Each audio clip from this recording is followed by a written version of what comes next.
This is No Operating Manual, a podcast about building healthcare companies when there's no one clear path and no operations manual. 60% of Americans have at least one chronic condition, and approximately 90% of all healthcare spending goes towards managing those conditions. And yet most of that care happens in a 15-minute appointment once or twice a year. Seth Merritt thought there had to be a better way. Seth is the co-founder and CEO of Welby Health, an AI-powered virtual care management company. He launched the company while finishing his MBA and just as the COVID pandemic hit, proving his thesis almost overnight. Seth, welcome to the show. Thanks for having me, Erin. Excited to be here. So let us start from the beginning. You worked inside of large health insurers for most of your career. Welby Health is focused on healthcare practices, which is a bit different mission. What were you able to see from your health plan point of view that made you say, someone needs to fix this and it might as well be me? Yeah, so I am a healthcare executive, but I probably had the weirdest path to becoming a healthcare executive that doesn't make any sense. I am a literal college dropout who moved to LA to start a band, who ended up being a vice president in some of the largest health plans in the country. So I always thought it was weird. I always thought the way we were doing things was just odd. But I was just working my way through the process. And I had this vision of my career that, well, if I got to some senior level, I'd be happy and excited to do something. And it's like the more I got into the healthcare system, the more I felt like I was kind of pounding my head against the wall of like, why are we doing things the same way? But like nothing was really like designed to move.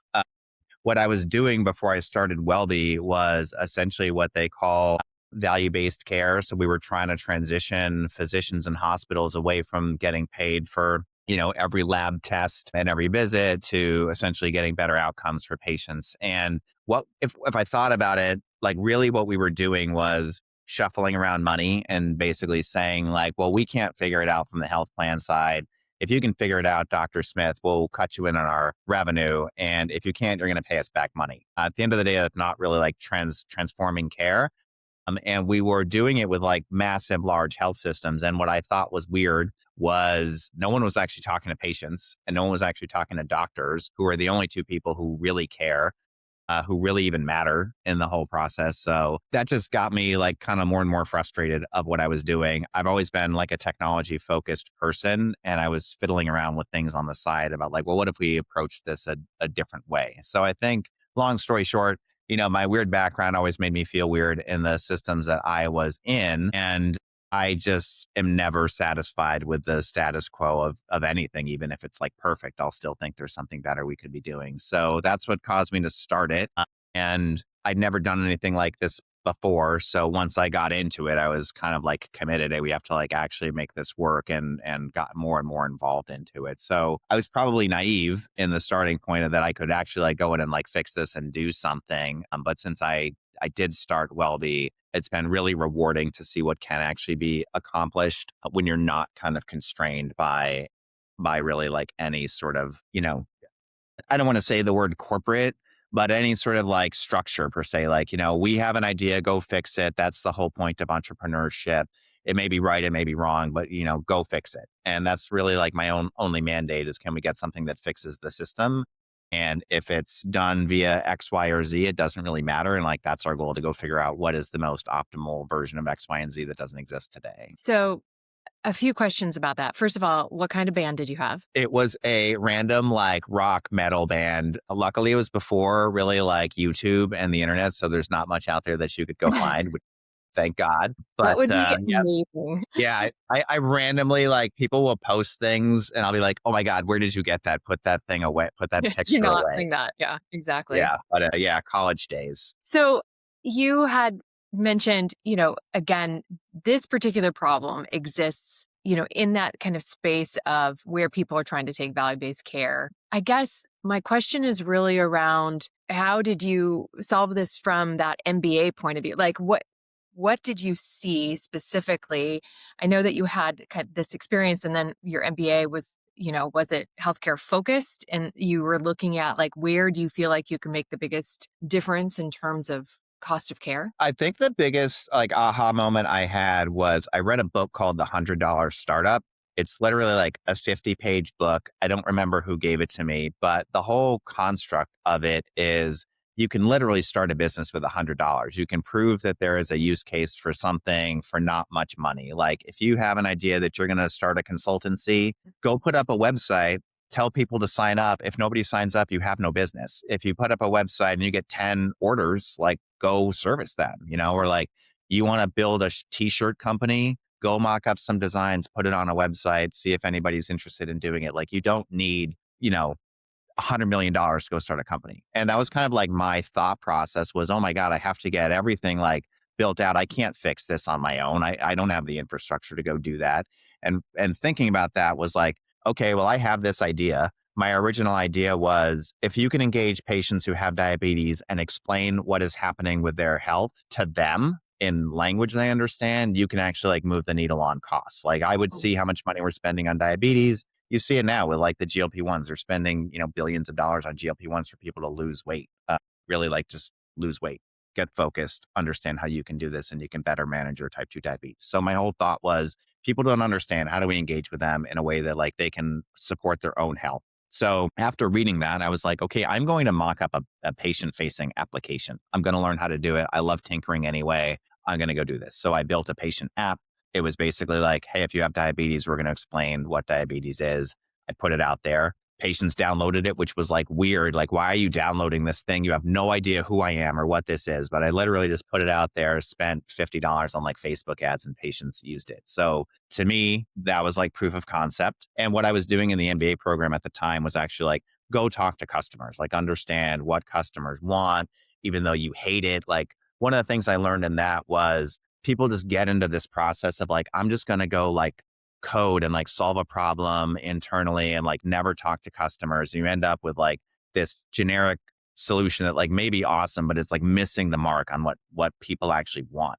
So when I started talking to patients and questioning them, they were like, yeah, this is something I would use. I understand why. Then I took it to like my network of, risk-based providers. And I was like, hey, if we could save you a couple dollars on, if we could save you a hospitalization, an ER visit on like some of these patients, would you pay for this app that we're doing? And, most of them said yes. Most of them were like, I don't have anything like this, even like very sophisticated people, which I was like, how do you not have this? Like I mocked this up in my loft. Like, how have you not done anything like this before? But they didn't. So I was like, okay, there's a customer, there's patients who want this thing. Like there's a solution out there. How am I going to go put this in place? And then realize like I could do this. I'm going to go find some doctors who would be willing to pay for this. And that's what I did. So I had like a couple customers and I was like, okay, I have some customers. I have a like very generic MVP product out there. Now I need to figure out if it's worth going and scaling it. And that's basically how the whole thing started. The company is completely different than what that is now, kind of my Yeah. point of like X, Y, and Yeah. Z. But that's what like launched me to say, yeah, I want to go like try to solve this problem myself. Yeah. It's interesting. You're just putting that very bare bones MVP out there and getting that immediate feedback to be able to scale it to where you are now. I think that's a lesson that a lot of folks are still working on. Like, how do when is too early, when is too late, when it's too polished or whatever it may be. I've Yeah. seen time and time again. I would definitely say like go early. I mean, like we're a little unique because it's healthcare, so you've got to be sensitive about it. But we learned so much from just putting things out there into the hands of customers to understand what is wrong. Like my whole perspective of the company, even today, is like talk to customers all the time because they will have things we haven't even thought about that are like pain points for them. And like maybe we can solve that for them. Maybe like we've added a ton of products into our mix because we talk to clients and they're like, hey, I can't do this thing. I'm like, that's literally like a switch on our side. We could turn that Mhm. on. And those are things we can charge for, like, or it's more value add for the customer. So, and I've also heard, founders try to get away from sales as soon as possible because they're like, I'm not a salesperson. I don't want to do this. But like nobody believes in your product as much as you do. So like the moment I think you stop talking to customers is when you start like kind of dying,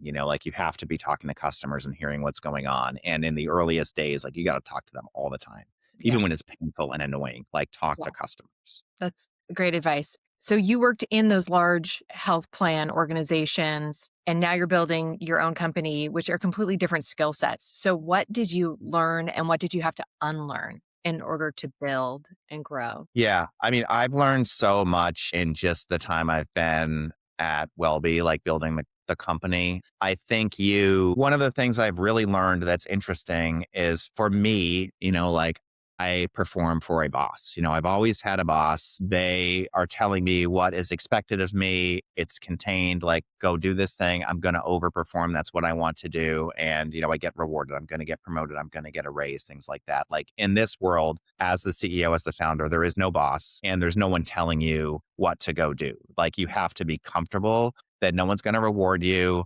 No one's going to yell at you. Like you have to be self-motivated to go do this. Like I have a board, like obviously they can fire me whenever they want to, but like there's no one saying, Seth, go do this thing and it'll be successful. Even if it is, there's 10 different versions. Yeah. Customers are telling us something, patients are telling us something, my employees are telling me something, or the board is telling me something. Like you have to own that here. And that is like a very hard transition, at least for me personally. So that's something that I had to kind of like unlearn from having a boss. And also, just keeping your mind open for what is out there and possible. Like this is something that frustrated me within the, corporate environment was like, even if we had a great idea, it's like, okay, that's awesome, Seth, but we're not doing that. Like this is our lane. This is what we do. And we're not looking at like building this new product or adding something. Like that's not our scope. And, that's something you should definitely unlearn because like it's all in scope. Doesn't matter what your role is. If there's something that you think you can do, go do it, whether that's me or anyone else in the company. I also think that just like you said, there is a way different skill set working in the construct of an organization who has process and technology and support systems than it is here. And that's something that I've had to really unlearn, specifically in team building and hiring, because, working for Blue Cross, if I took someone, hey, you worked at United and you were amazing and you killed your quota and everything, and like they'd be a great hire for the team. That's almost like just slot them in the seat and they'll be great. Hmm. Here, it's like the opposite. I've made a ton of, hiring decisions that were just incorrect because, hey, you could go sell services at, a big health plan. Like that does not translate. Or Yeah. you ran operations here, but, you had a support team of analysts and, you know, project managers and everything. And like, that's a different skill set. Like you Yeah. have to be able to go. The hardest thing about working in a startup and doing this is like, you've got to be able to do both execution and strategy equally well. Like you have to Mhm. understand what is the big picture, but also like, I don't have a team to do this. So I'm going to have to go figure it out. And it's either going to be use your skills you have or learn how to do it because you've got to just figure it out. Like you don't have that. Yeah. So those are probably some of the biggest things I've learned and unlearned from the corporate world, but it's really like just like two different universes. So in terms of the hiring and the team building, how quickly did you come to terms with the fact that those hires, like how quickly are you moving on from those versus again a corporate job you'd be kind of dangling out there a little bit when it wasn't a fit. So how does that work with a small team? Yeah. I mean, I wish I was better than this. I mean, everybody tells you hire slowly, fire quickly. It's just, I always just naturally like try to see the good in people and think that it will work out. I think one thing I have learned is like, I'm usually wrong in that regard. Like it's, if there's not a fundamental fit, it doesn't work out, 6 months later. So it's Mhm. just being, I think, transparent with people when they're coming into the organization, what the expectations are. And I've really built out much more of my interviewing and team building process because it's a different thing. And it's not fair to bring people into an organization that they're not going to fit into. So we've really changed the way we actually like interview people and bring them in.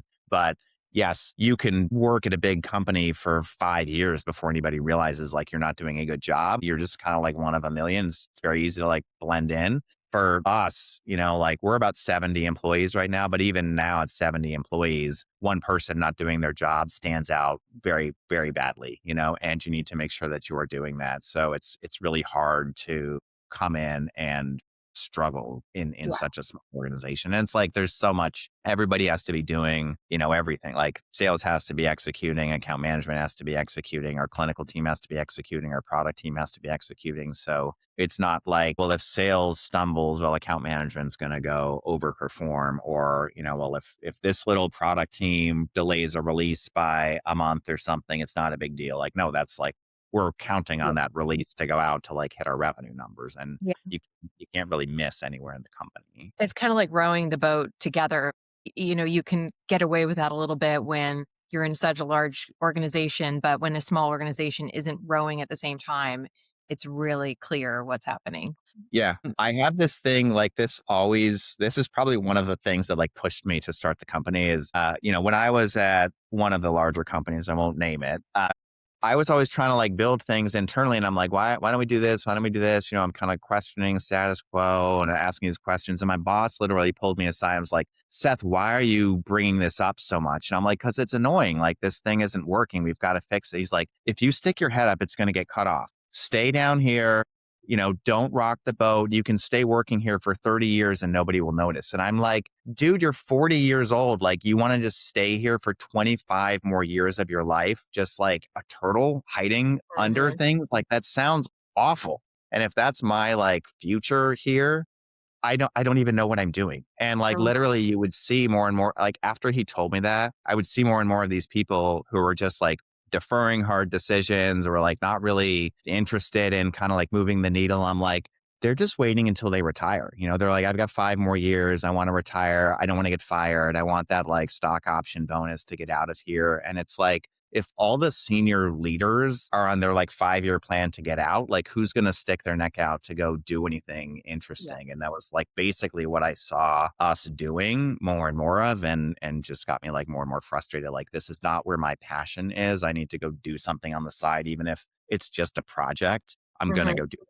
And then, the project kind of turned into Welby. On that same vein, like inside of Wellbe, how do you incentivize that innovation? Like sticking your neck out. How do you build that culture? That's hard. I mean, I think preach that all the time to everybody. I tell everybody, like, hey, I would much rather you do something and fail than not do something and, make an excuse for why it didn't happen because you were worried about it. So I try to give everyone as much rope as possible because we reward people for taking risks and, owning them.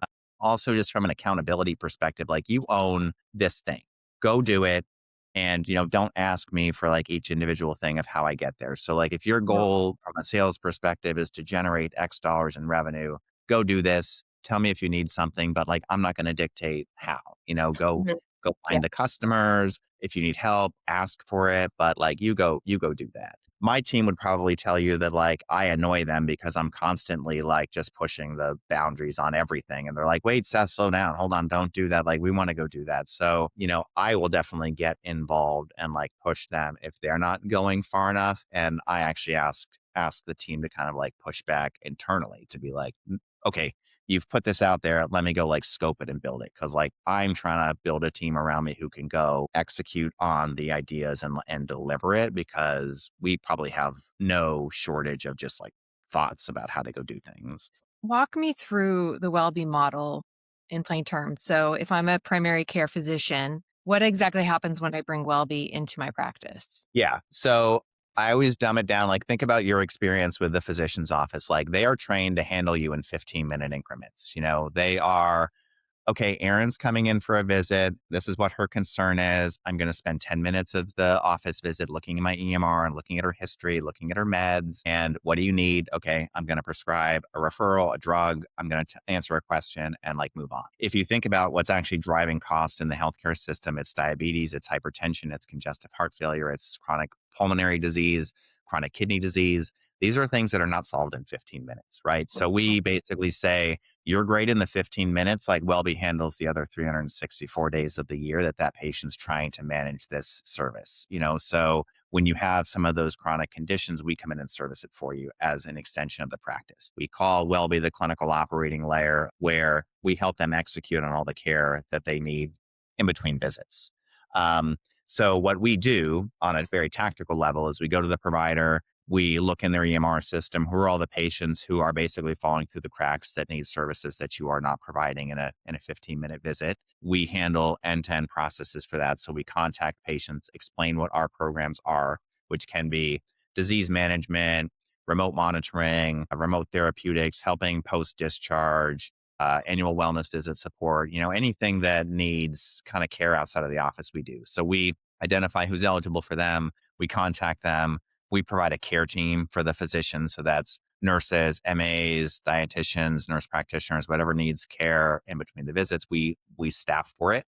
And then we essentially do a revenue share with the physicians to be able to staff for it. So what's interesting is Medicare specifically funds all the programs that we do, but they're very complicated to stand up. They're very nuanced about how to bill, how to document, and all of that. So we provide kind of like a turnkey solution for those providers to be able to bill for the services without having to make all the upfront investment. What we find a lot of in the market is providers maybe try to do some of this stuff internally and they can't either scale it or they can't run some portion of the operations. Like they don't have the technology, they don't have the onboarding infrastructure, they don't have the billing infrastructure to do it. And then we can basically like provide that. So the other part is we take on the financial risk for the providers. So we know how this runs at scale. It may not be the most lucrative thing in the first 30, 60 days because you're doing a lot of onboarding, you're doing a lot of scaling, you're investing in like the infrastructure and the technology. We know months in it's going to be,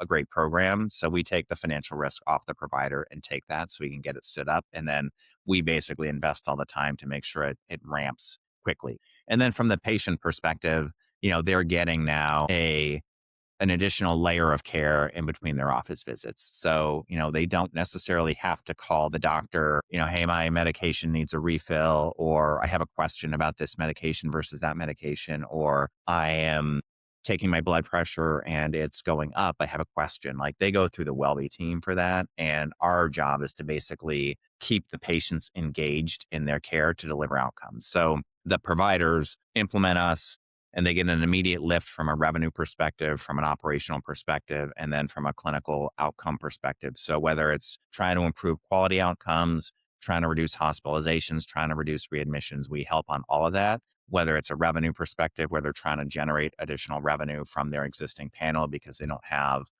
enough physicians to be able to manage it properly, or their providers are overburdened and overworked and need support, like all of those things Welby can come in and help with. Basically, you're positioning Wellbe as extension of the clinic, but not a replacement of that relationship. How do you make sure that that relationship with the physician continues to be sticky? How do you make sure that you are a true extension of that clinic in practice? Yeah, how we operate is we operate in basically like pods at the clinic level. So that clinic is dedicated to a specific set of clinical resources for the provider, and they are essentially like working for them. So we work with Emory Healthcare in Atlanta. They have a team of clinicians that are W-2 employees of Welby, but they're dedicated only to Emory. So they know Oh, exactly how Emory mhm. operates. They're in their EMR system. They know their patients. They know the community and they're essentially just working for that client. So that's done intentionally because we don't want to become, a call center where they're just calling somebody and like, oh yeah, let me look up what account you're on and handle it this way.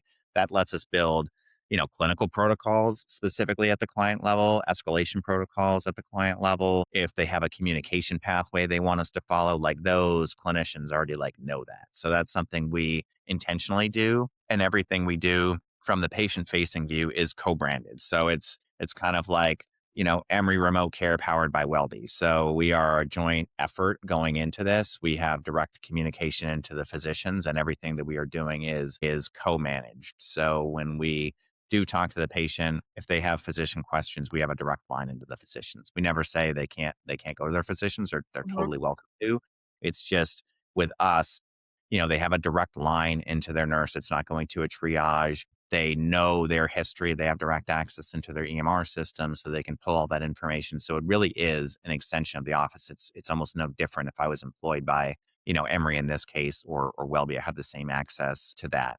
And the patients like it because their care team from Welby is like dedicated to them. Even within the provider side, it's hard to get a dedicated, nurse who's managing their chronic disease like longitudinally, and that's something that they get from us. I'm hearing kind of the word embedded is part of the practice, but really, how do you differentiate Wellbe from other care management or telehealth type solutions? Because it's kind of like wrapped up into one. So what differentiates what you're doing versus others? Yeah, I would say like we are not telehealth. Like I think of telehealth as taking an office visit and putting it on a tablet or putting it on a screen Mm. somewhere. So it's basically just this is your 10-minute office visit, but put on a screen. What we are doing is providing like a different level of care for the patients that is longitudinal, and it's not a visit, it's not an appointment. It's literally like you have now a support team managing specifically chronic disease that we know is going to cost a lot of money, and it's something that doesn't necessarily move the needle today or tomorrow. It's the kind of thing that moves the needle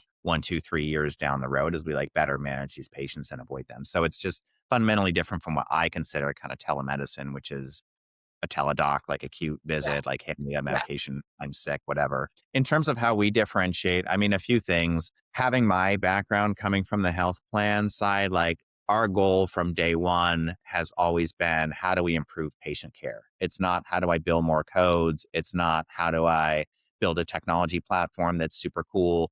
It's, how do I reduce cost and how Mhm. do I better manage clinical outcomes? And we have invested a lot in that. Like our number one, we have a thing called the care plan at Welby. So it's our 10, sources of truth, basically. Number one is every patient every day. So every single patient, every single day is the one we should be like caring about more than anything. And I think that is different.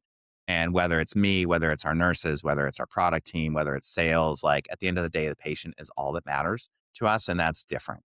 That's how we position ourselves when we go into providers. And a lot of the market is not that. A lot of, Mhm. companies we compete with were literally founded by investment bankers or technology people who were like, oh, there's a billable code. I'm going to go take that. Like we were funded differently in terms of like, how do we partner? And that's how we position ourselves. That's valuable in a lot of ways too, because it gets us the right partners. Like if you're interested in just maximizing how many codes you can bill, we're probably not the right partner. If you want someone who you can just like throw a list of patients to and then go like monitor them, that's not us. We want someone who actually wants to move the needle, wants like cares about their patients, is like invested in the program longer term. And that's who we look for as partners. In previous interviews in my research, you've said that the biggest bottleneck in chronic care isn't technology, it's actually the people. So, what do you mean by that? What is that bottleneck that you're seeing? Yeah, I think that there is just a lack of team members to go handle these patients, right? And Mm, there's no way you can staff yourself out of this problem. Like you have to be able to provide care to people that requires nurses, that requires doctors, that requires nurse practitioners, dietitians, like everybody there. What we need to actually have happen is helping those people operate at the top of their license and getting them the right patients at the right time when they need them. And the technology is designed to triage what is kind of noise outside of the system, escalate things that are problems, and getting it to the right person.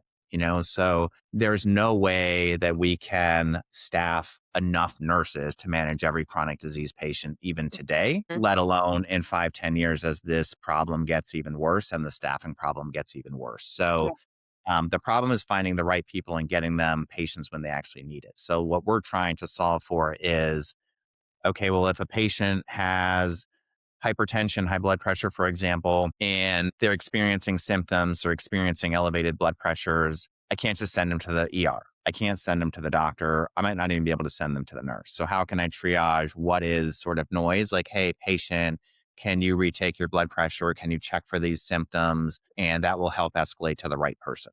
Mhm. Maybe that's an automated solution I can fix. Maybe it's something I can route to a medical assistant. Maybe it's something that needs to go to a nurse. Maybe it is something that needs to go to the emergency room. That's the process and the flow. Because if there's no resource, patient goes to the ER, that's overburdened. If every single patient with an elevated blood pressure reading goes to a nurse, we don't have enough nurses to manage that Mhm. that Mhm. patient.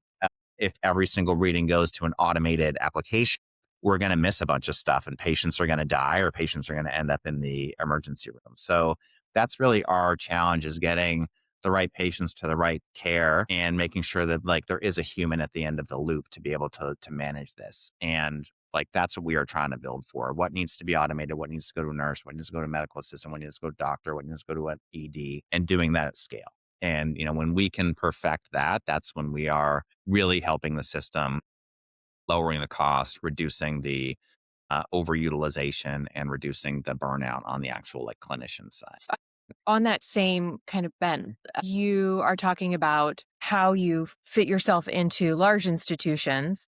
How do you fit yourself into those smaller practices? Or is that even part of your growth plan? Maybe start there. Tell us a little bit about your growth strategy and where you see the best fit for Welby. Yeah, so we actually started with the smallest possible customers. We needed to be able to build and make mistakes, and there was no way any, large provider group was going to work with us. So when we started, we literally were working with like single doctor practices, two Mm. doctor practices. That was great. We found challenges with them, kind of to my point earlier. A lot of them aren't super focused on quality. They don't really have like a robust organization inside of their practice. So it was just a challenge, managing them. And we had conflicting interests. Sometimes they just wanted to maximize revenue. That's not our Mm. goal. I'm not going to put every single patient on this program just so you can go bill for it. Like, I don't want to be involved with that. So we started going into like larger provider groups, and we found our sweet spot is really, kind of like 10 to 100 doctors. I would say like that size of a practice where they're large enough to be in quality programs. They have an infrastructure around what they want to do. They have a clear goal as an organization that we can help with. And, it doesn't lock us into the 2 to 5 year sales cycle of an enterprise health system. So that's our sweet spot right now, is we're working with those like larger practices with a big need, and also working in with some of the enterprise customers on an ad hoc basis, where we have, a specific need, a specific goal where we can try to get in there. We're still early. We're definitely like smaller than bigger competitors. And if we go head to head with, people with $150 million raised, like we're going to have challenges like competing there. So where we can win, we'll win. And we know where our target is. And our biggest space right now, we've been working with a lot of, federally qualified health centers. They're struggling with access for their patients. They're getting tagged with a lot of these like Medicaid cuts and really need support for their patients because they are struggling recruiting. And also their patients are complex and really need like access support. So that's where we are now. I think we've continued to move up market as we get more sophisticated. And I'm confident, in our product, we will compete and do a better job than anybody. But it's just where the market is for us today, where we can win business, and our, you know, business strategy about how do we make Wellbe as sustainable as possible. So, what does that success look like for Welby 5 years from now? I always think big. I always say like, hey, I want to provide a virtual care model that covers every single patient in the country, and the whole brick and mortar model is not really necessary for this care delivery. So if Mm. we can Mhm. provide a solution where every single patient has access to care, on their phone as needed, ad hoc, whether it's, AI triage, a nurse, medical assistant, a physician, like they can get that through Wellbe.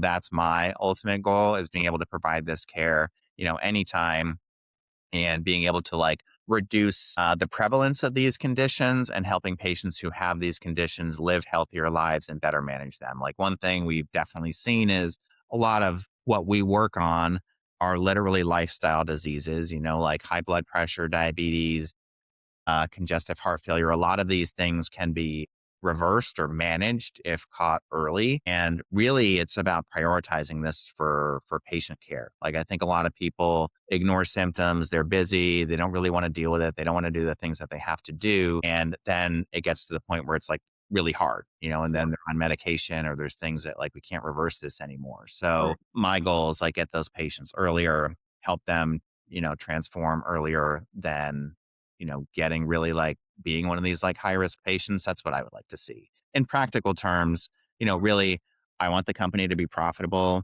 We're a startup. That is what it is. Like, we're still trying to grow into profitability. I would like the company to be profitable. And I always measure, patient satisfaction, client satisfaction, employee satisfaction of what it is that we're doing. So even if we stay our current scale, we're a profitable, scalable company. The patients like what we're doing. The employees like what we're doing. Our clients are happy. I'd be happy with that. That'd be something that didn't happen before. And for me personally, I just always go back to like, this would not exist if I didn't do what I did, So like every single patient we got to help is awesome. Those are people we kept out of the emergency room that would have been expensive, that we caused, or that we, reduced some stress for, that we helped manage, they helped get better. And, we have tons of patient testimonials about what it is that we're doing. Worst case scenario, we did everything we could do. We moved the needle forward on healthcare. That's awesome. I would like to do some of those like more grandiose things if we can, and that's what motivates me. Awesome. So, for someone listening, what's the one thing you wish more people understood about why a company like Welby is important to have in the healthcare ecosystem? Because basically, this is how healthcare needs to be delivered, and it's not how it's created today. So, Mhm. like every single thing, for those of you who are not like living, breathing healthcare like me every day, the infrastructure is just broken. Like the only way physicians get paid is when they do a 15-minute office visit. So, just doing this service by a physician is not reimbursable. Them coming in and working at 10 o'clock at night to like check notes, check medications, like put in refills. I'm sure you've all seen, your patient app getting updated at midnight with a prescription refill. That's your doctor sitting there trying to get stuff fixed. And that's not sustainable. Like we're getting burnout from physicians and from nurses. Patients are frustrated. They don't get the service they need. And if we don't fix these chronic disease problems, the whole system is going to go bankrupt and get upend. So like Medicare is already running out of money. Commercial health plans are getting these 10, 15% increases all the time, every single year. We as an employer, like we can't afford our healthcare insurance expenses. Like we're seeing it just like growing Yeah. even if we're trying to better manage our health. So if we don't fix this problem, it's going to continue to eat everything and it's going to stifle innovation. It's going to stifle business growth. It's going to do everything bad. So this has to get fixed one way or the other. And it's not going to get fixed from the inside. There's just too many vested interests in how it all operates that I'm happy to go into. But if you don't come in and fix this from like a different perspective, there's not much incentive to fix it from the inside. Well, okay. Well, we'll shut it down at that. We won't go into the details on how that gets fixed. That's for part two. We'll That's go for into that. part two. Okay. Seth, thank you so much for your time and for joining me on the podcast. I look forward to seeing what happens with Welby. Yeah, awesome. Well, I appreciate it. Thanks, Erin. Thanks for listening to No Operating Manual. If you enjoyed this episode and you'd like to support the podcast, please leave a rating and a review, and don't forget to subscribe on YouTube. No Operating Manual is hosted and produced by Erin O'Brien of Chemistry, a healthcare marketing and communication advisory. Visit our website at choosechemistry.com.